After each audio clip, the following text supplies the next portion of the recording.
Alors que tu puisses bénir ce temps qu'on va passer ensemble dans le précieux nom de Jésus.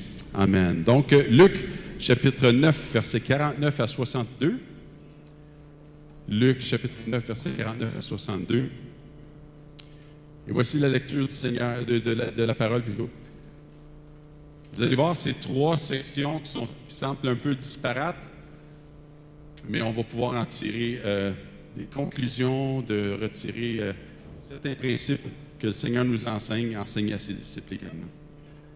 Verset 49, Jean prit la parole et dit, « Maître, nous avons un homme qui chasse des démons en ton nom, et nous l'en avons empêché, parce qu'il ne nous suit pas. » Jésus répondit, « Ne l'en empêchez pas, car qui n'est pas contre vous est pour vous. » Lorsque le temps où il devait être enlevé du monde approcha, Jésus prit la résolution de se rendre à Jérusalem. Il envoya devant lui des messagers qui se mirent en route et entrèrent dans le bourg des Samaritains pour lui préparer un logement. Mais on ne le reçut pas parce qu'il se dirigeait sur Jérusalem. Les disciples Jacques et Jean, voyant cela, dirent, « Seigneur, veux-tu que nous commandions que le feu descende du ciel et les consume? » Jésus se retourna vers eux et les réprimanda en disant, « Vous ne savez de quel esprit vous êtes animés, car le Fils de l'homme est venu non pour perdre les âmes des hommes, mais pour les sauver. » Et ils allèrent dans un autre bourg. Pendant qu'ils étaient en chemin, un homme lui dit, « Seigneur, je te suivrai partout où tu iras. » Jésus lui répondit, « Les renards ont des tanières, les oiseaux du ciel ont des nids, mais le Fils de l'homme n'a pas un lieu où qu'il puisse reposer sa tête. » Il dit à un autre, « Suis-moi. » Et il répondit, « Seigneur, permets-moi d'aller d'abord ensevelir mon Père. » Mais Jésus lui dit, « Laisse les morts ensevelir leurs morts, et toi, va annoncer le royaume de Dieu. » Un autre dit, « Je te suivrai, Seigneur, mais permets-moi d'aller d'abord prendre congé de ceux de ma maison. » Jésus lui répondit, « Quiconque met la main à la charrue et regarde en arrière n'est pas propre au royaume de Dieu. » C'était la lecture des Écritures, la parole de Dieu. Donc, c'est ça, on va le diviser en trois sections et on va essayer justement de retirer un peu quelques principes que le Seigneur nous enseigne dans ces trois sections. Première section, justement, c'est les versets 49 et 50. Je vais leur lire Jean qui l'avait dit, « Maître, nous avons vu un homme qui chasse des démons en ton nom, et nous l'en avons empêché parce qu'il ne nous suit pas. Ne l'en empêchez pas, lui, car qui n'est pas trop contre vous est pour vous. » Oh, le mot simple. OK, parfait.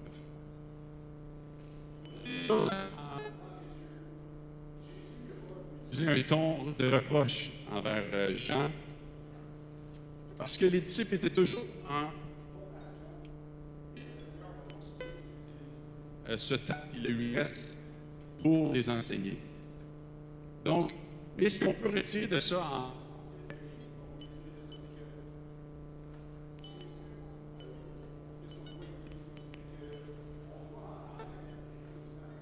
de Dieu, éviter l'esprit de clocher, un esprit sectaire, un esprit de supériorité, le fait que cet homme-là ne faisait pas partie du groupe faisait en sorte que probablement que les disciples pensaient qu'il y avait l'exclusivité de la vérité étant donné qu'il était avec Jésus-Christ. Mais une chose qui est certaine, c'est que même aujourd'hui, on voit de plus en plus dans la société aujourd'hui, parmi les chrétiens, il y a vraiment cette démangeaison de trouver et de relever les erreurs théologiques chez les autres mouvements, les autres dénominations. Alors, cet homme qui chassait les démons, ce n'était pas un ennemi, ce n'était pas l'ennemi juré des apôtres, ce n'était pas un ennemi de Jésus non plus. Il croit, cet homme croit que le Seigneur Jésus a la puissance de chasser les démons et il le fait en son nom. Il faut se rappeler une chose, hein? Pasteur Pierre nous rappelait la dernière fois, il y a 2 semaines, qu'il n'y a pas de compétition dans le royaume de Dieu. Car celui qui est le plus petit parmi vous, c'est celui-là qui est grand. Alors, si on compare l'attitude des disciples qui ont voulu empêcher ce groupe-là, de chasser les démons parce qu'il ne faisait pas partie du groupe. On peut comparer l'attitude de l'apôtre Paul qu'il avait lorsqu'il était, était emprisonné à Philippe. Si vous tournez dans Philippiens chapitre 1, versets 15 à 18, on peut tourner là. Philippiens chapitre 1, versets 15 à 18.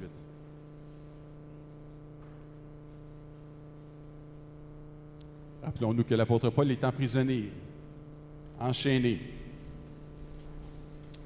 Il nous dit, « Quelques-uns, il est vrai, prêchent Christ par envie et par esprit de dispute, mais d'autres le prêchent avec des dispositions bienveillantes.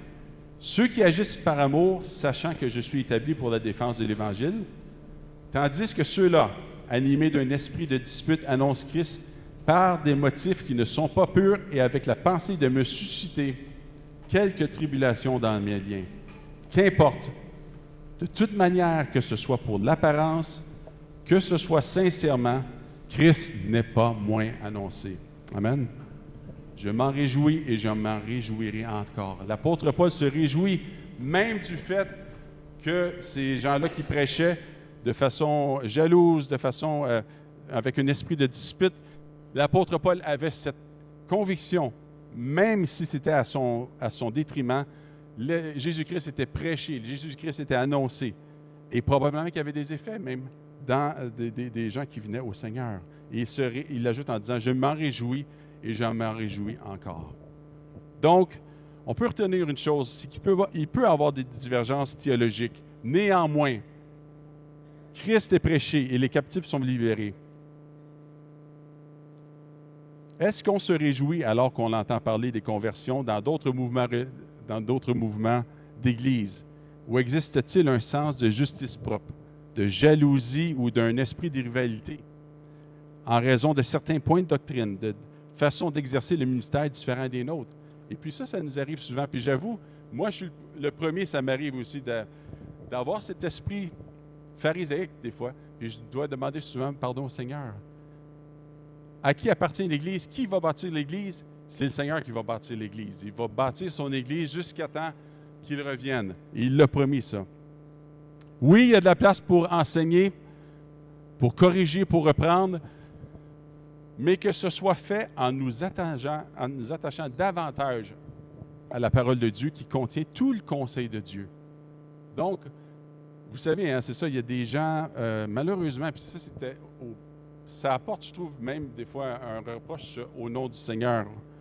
Des gens qui en font quasiment un gagne-pain pour trouver les erreurs des autres, de pointer les erreurs des autres, de dire, voici ce qui arrive avec tel serviteur de Dieu, voici ce qu'il enseigne de façon hérétique.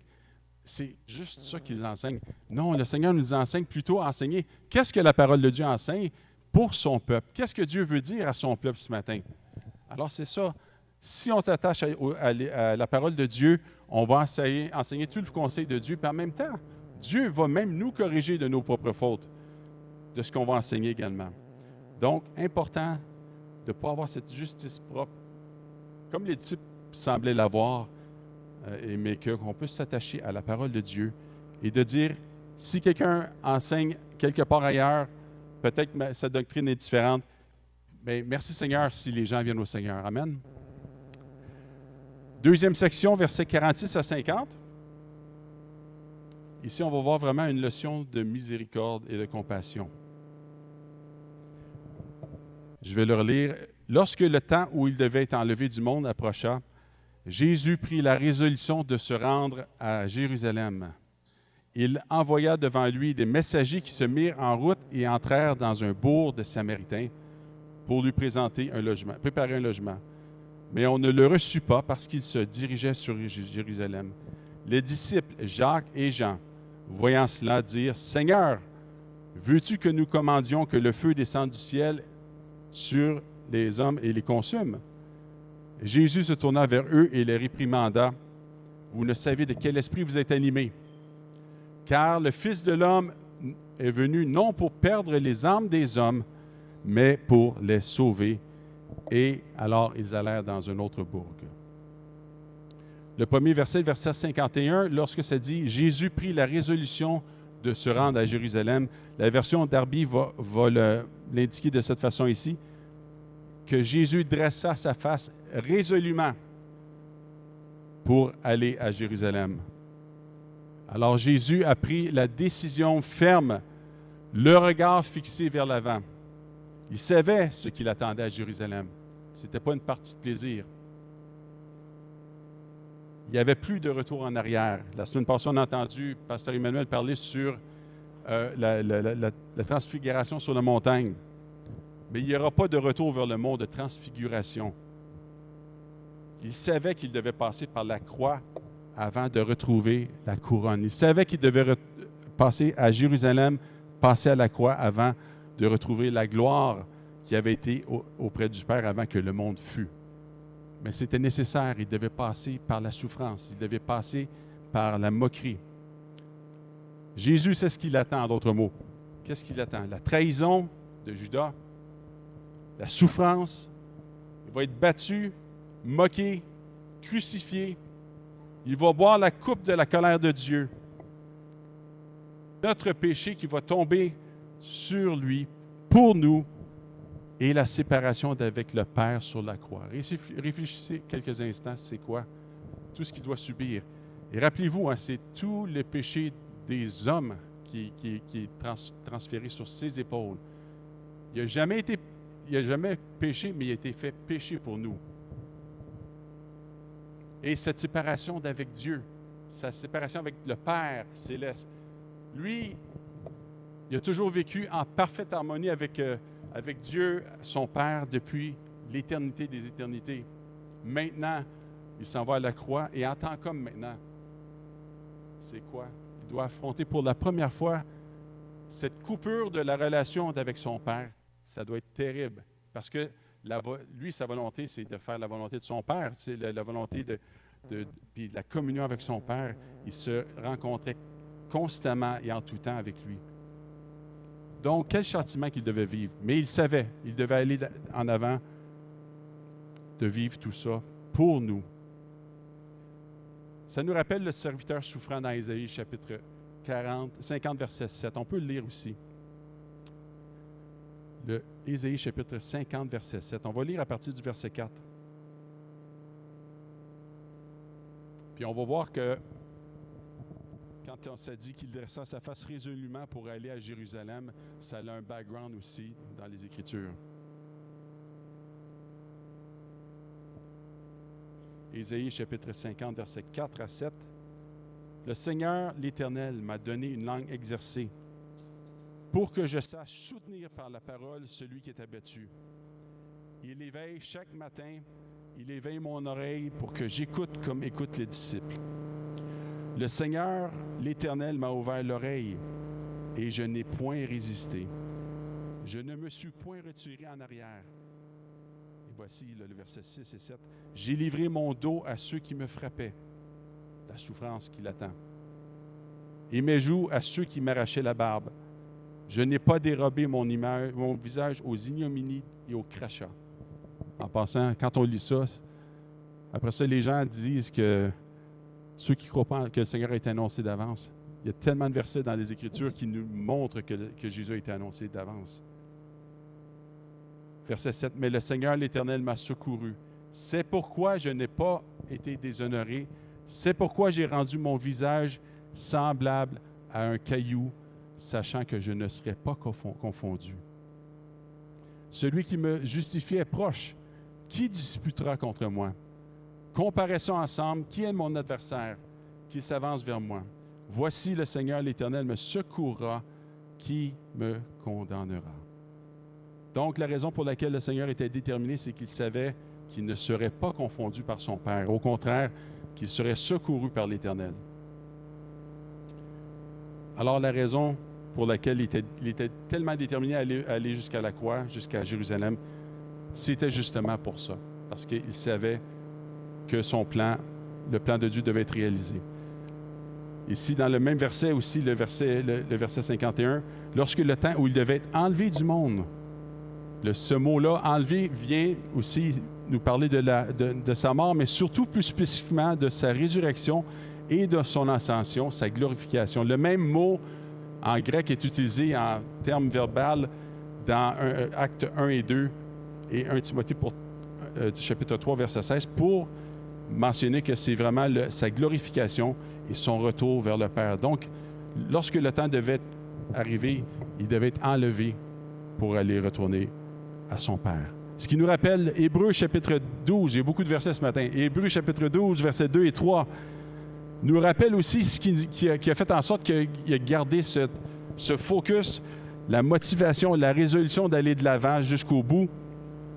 Ça dit, ayant les regards sur Jésus, le chef et le consommateur de la foi, qui, en vue de la joie qui lui était réservée. C'était quoi la joie qui était réservée à Dieu, à Jésus-Christ à ce moment-là? Il savait qu'un jour, que bientôt, après la mort, il irait rejoindre son Père et il serait rétabli dans la gloire du Père, en tant qu'homme cette fois-ci. Donc, en vue de la joie qui lui était réservée, a souffert la croix, méprisé l'ignominie et s'est assis à la droite de Dieu. Quelle était sa joie, comme je le mentionnais tantôt?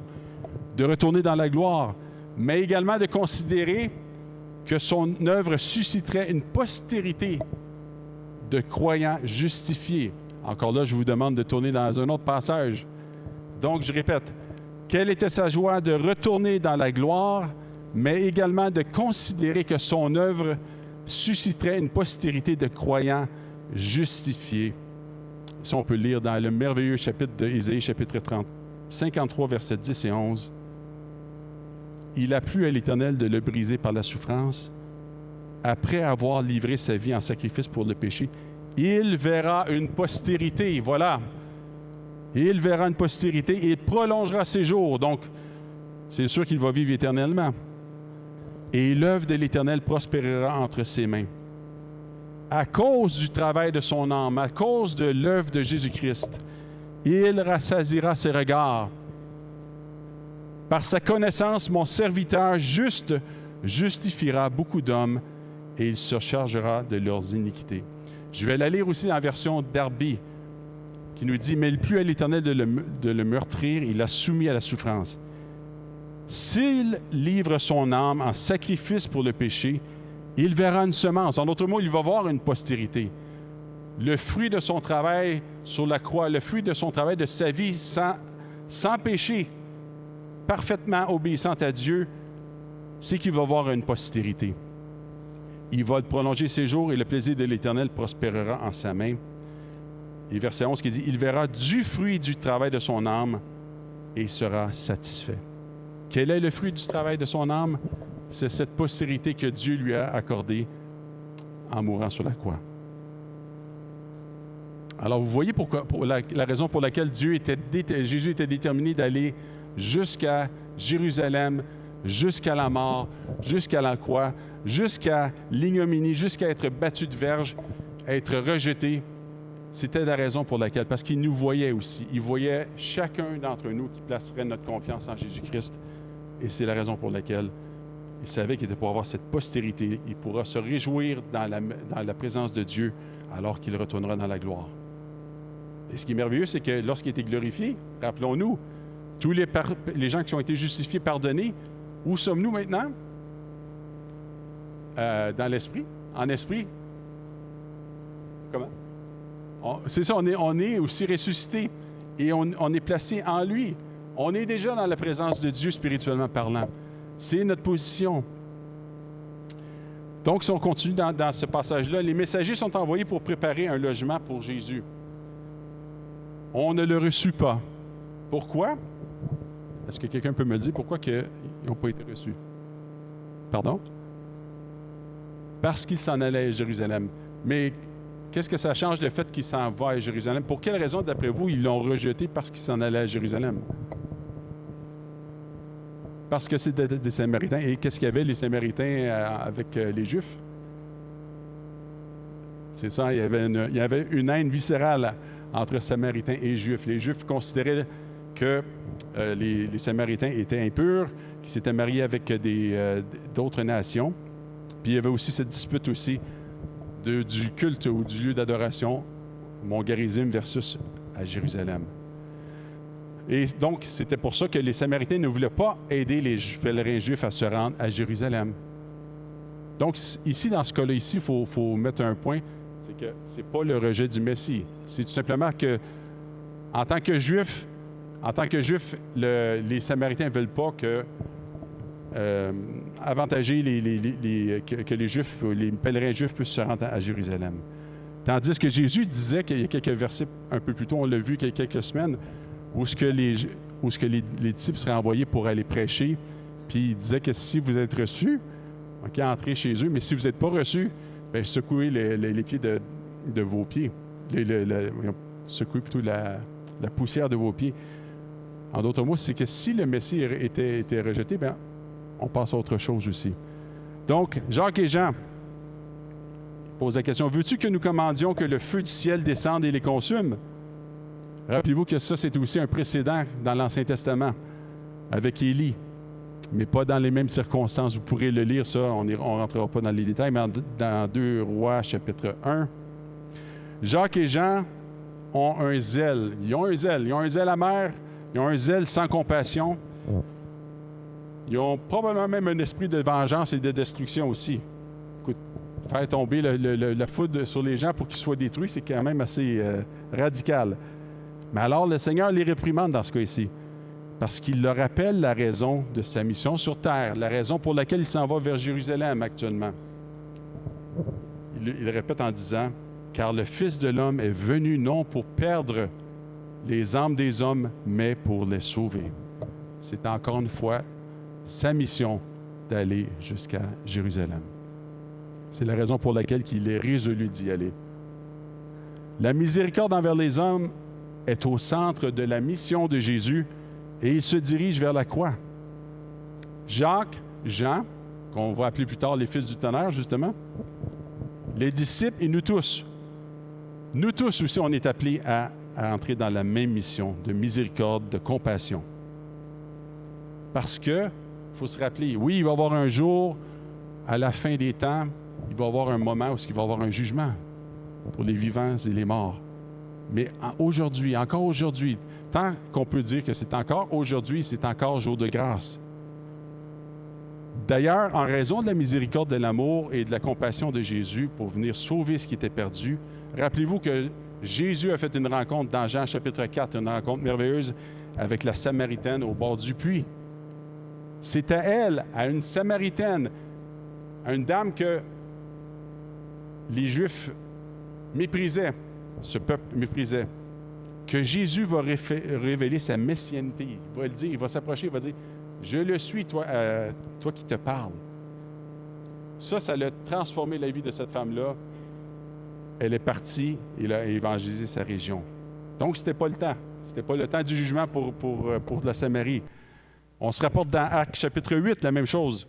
Suite au meurtre d'Étienne, vous en souvenez qu'il y a eu la persécution de l'Église de Jérusalem et qu'il y a eu une dispersion des disciples en Judée et en Samarie.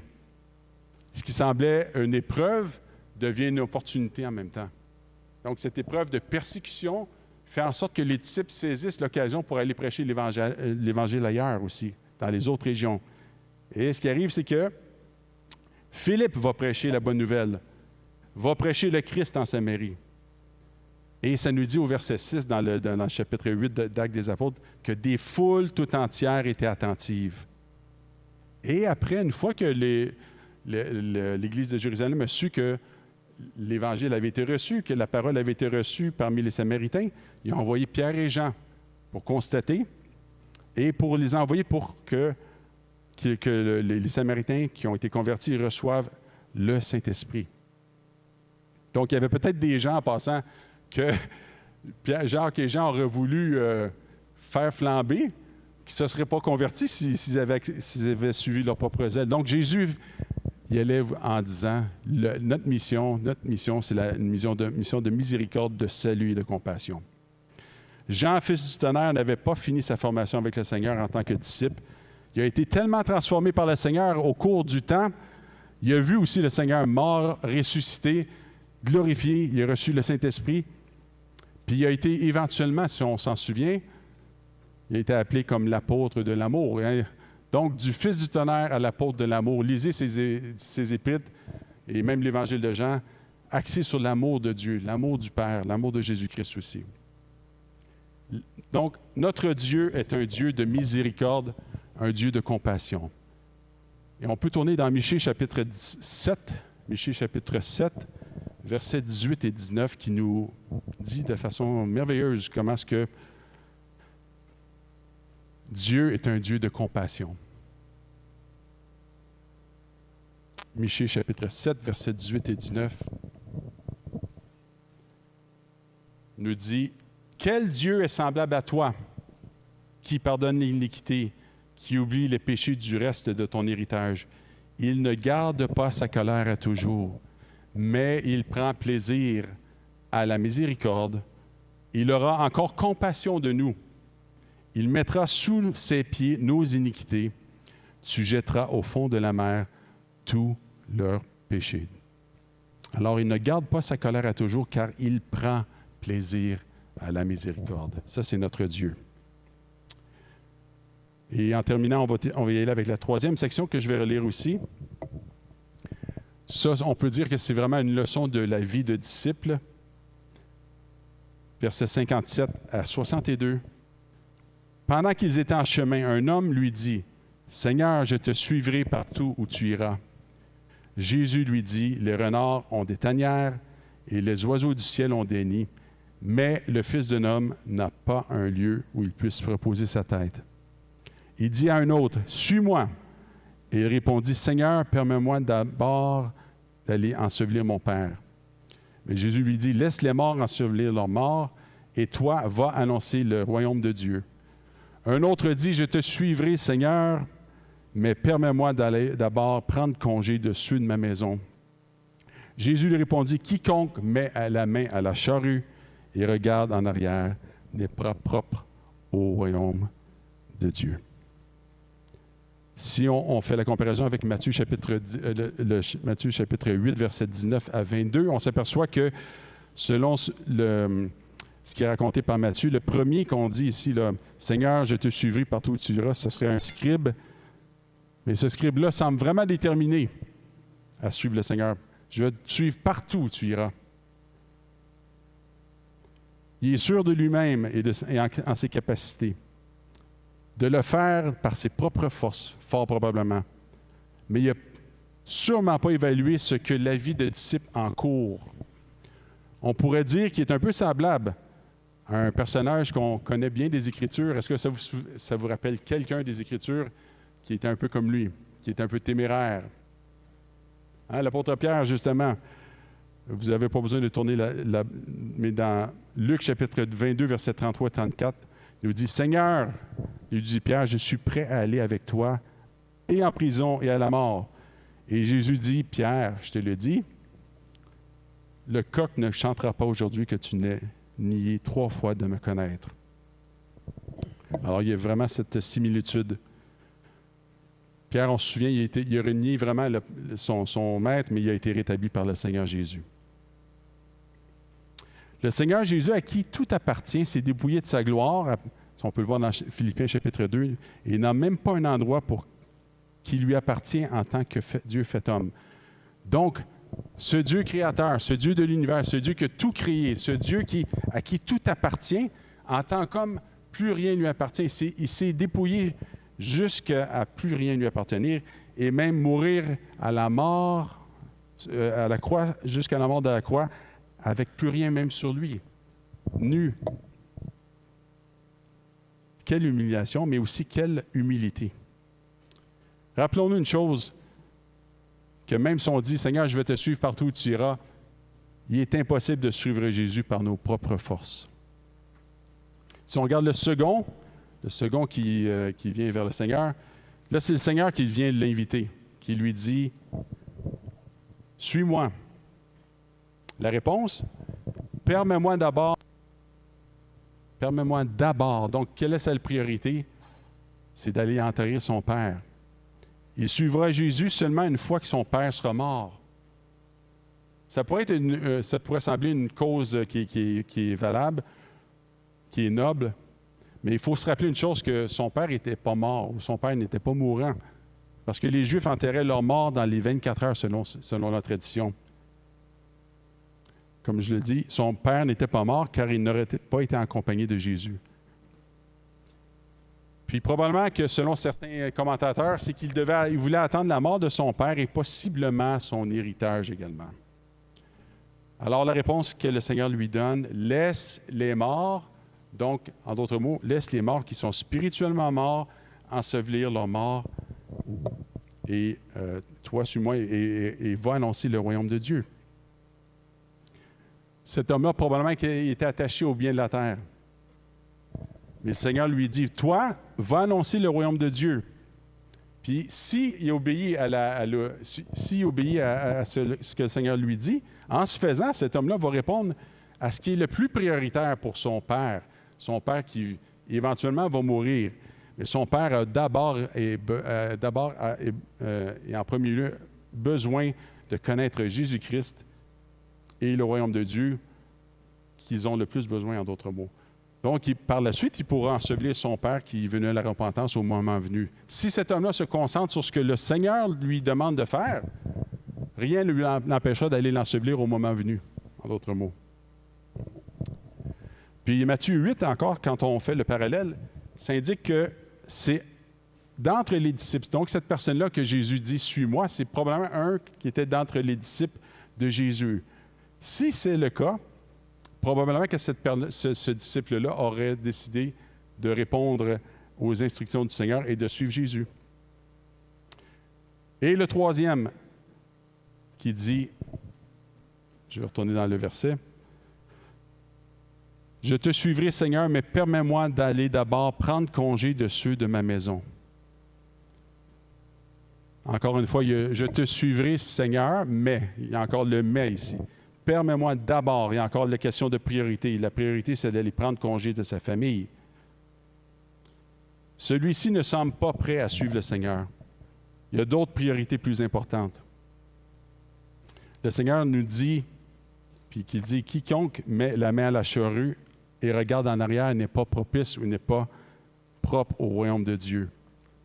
Ça veut dire qu'une personne qui va labourer son champ, en regardant en arrière, ce que ça va faire, c'est que le sillon va être tout croche. Hein? Il ne saura pas où ils s'en vont. Est-ce que vous avez déjà conduit votre voiture en regardant en arrière? Hein, d'autres mots? Moi, en passant, Denis et Hélène, connais bien Suzanne, on a grandi ensemble, ma cousine. Son mari, Jean, quand il a commencé à la fréquenter, il y avait une voiture, je me souviens, c'était assez gros. Je ne sais pas si c'était un Grand Marquis ou je ne sais pas c'était quoi, mais grosse voiture. Puis j'étais assis en arrière souvent avec eux qui parlaient ensemble. Puis lorsqu'ils me parlaient toujours comme ça. Puis j'avais vraiment peur. Mais non, mais lui, il a réussi à conduire tout droit. Tu sais, mais c'est impossible. De façon générale, on ne peut pas conduire en regardant en arrière. On va faire fausse route.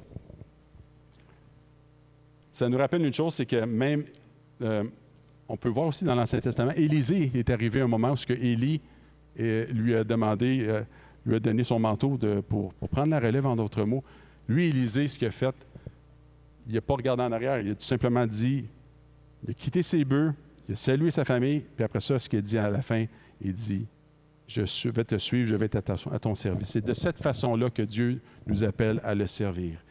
Matthieu 6, 33, comme on l'a chanté tantôt, cherchez d'abord le royaume de Dieu et la justice, et toutes ces choses vous seront données par-dessus.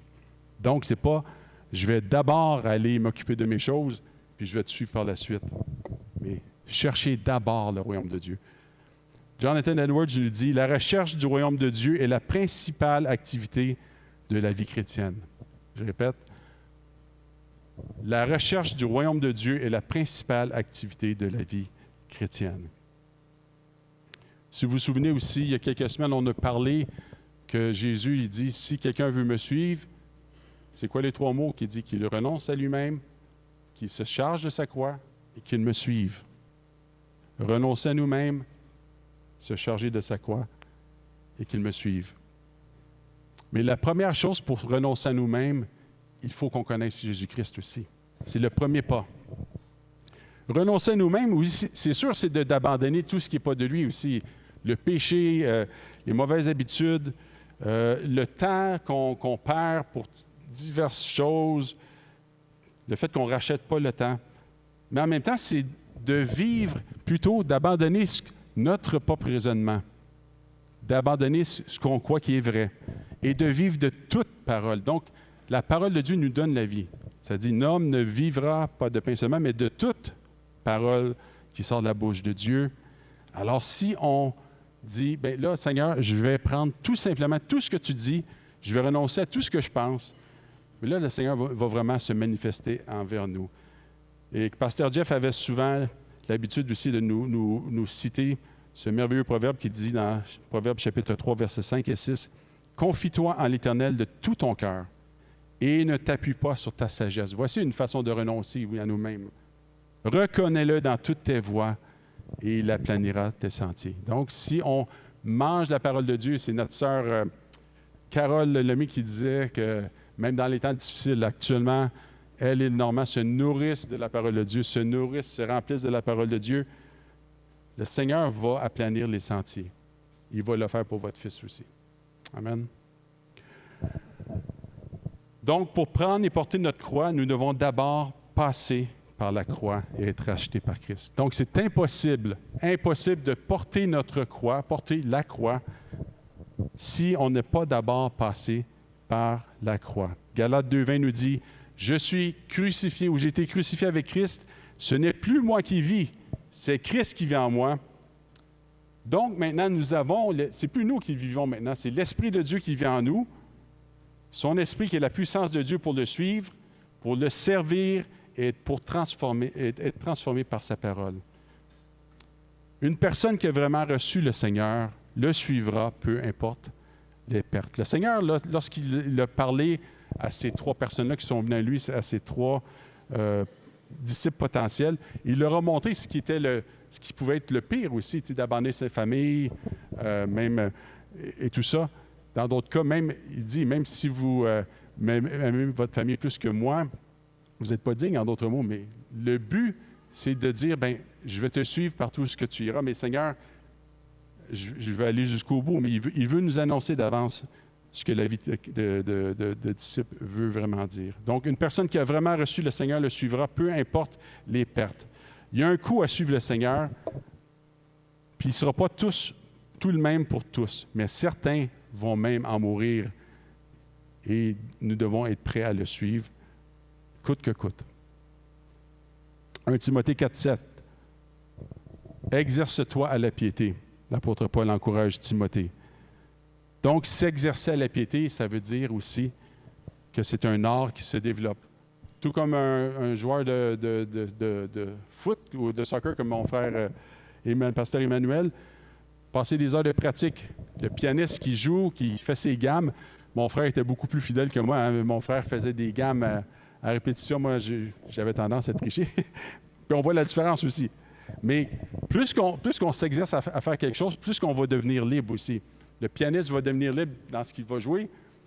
Dans la vie spirituelle, on va devenir libre du péché. Si on s'exerce à la piété, c'est ce qu'il va avoir comme conséquence. Paul rajoute aussi en disant dans 2 Timothée 2, versets 3 et 4, « Souffre à Timothée encore, souffre avec moi comme un bon soldat de Jésus-Christ. Il n'est pas de soldat qui s'embarrasse des affaires de la vie s'il veut plaire à celui qui l'a enrôlé. » Donc, on doit se détacher pour s'attacher à lui.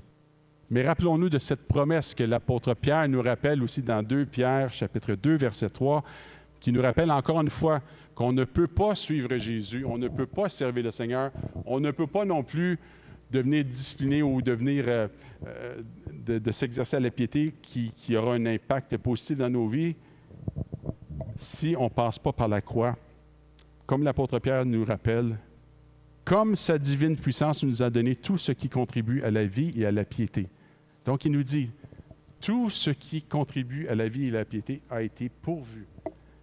Comme sa divine puissance nous a contribué. Sa divine puissance, c'est le Saint-Esprit que Dieu nous a donné, au moyen de la connaissance de celui qui nous a appelés par sa propre gloire et par sa vertu.